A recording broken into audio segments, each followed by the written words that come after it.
پاکستان میں ہم مختلف مراحل سے گزر رہے ہیں۔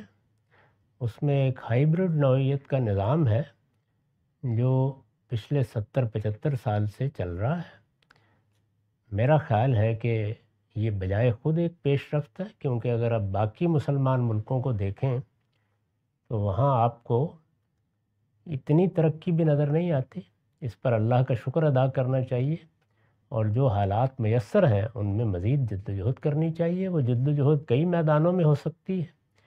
آپ اس کے لیے علم کا میدان منتخب کر لیں، صحافت کا میدان منتخب کر لیں، یا براہ راست سیاست کا۔ تو براہ راست سیاست کی بھی پاکستان میں گنجائش ہے۔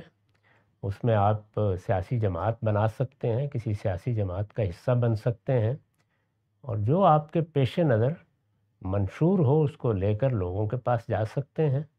اگر آپ نظم و نسق کو ہاتھ میں نہ لیں، انقلابی نعرے لگانے کی کوشش نہ کریں، اور جو حالات میسر ہیں ان میں سیاست کرنے کا ارادہ کر لیں، تو بہت مواقع موجود ہیں۔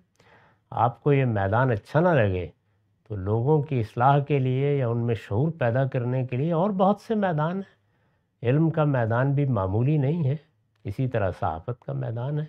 تو جتنے حالات میسر ہوں ان کے اندر جدوجہد کرنی چاہیے۔ یہ نہیں ہوتا کہ ہم نے آج ایک نعرہ لگایا کل اس کے نتائج نکل آئیں گے۔ مسلمان ملکوں کی اپنی تاریخ ہے۔ ہمارے ہاں کوئی روایت جمہوریت کی موجود نہیں ہے۔ 1200 سال سے بادشاہت ہی تھی۔ آخر میں بھی جب مغربی ملکوں نے آ کر مسلمانوں کو تاخت و تاراج کیا ہے تو ہماری تینوں بڑی سلطنتیں بادشاہت کی بنیاد پر قائم تھیں۔ یہاں مغلیہ سلطنت تھی، اسی طرح ایران میں صفوی تھے، اور عثمانیہ سلطنت۔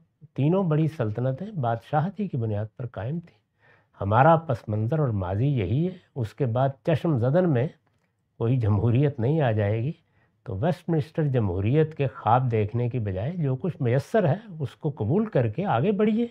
باقی ملکوں سے، میں اسلامی ملکوں کی بات کر رہا ہوں یا مسلمان ملکوں کی، بڑی بہتر صورتحال ہے ہماری۔ اللہ کا شکر ادا کرنا چاہیے۔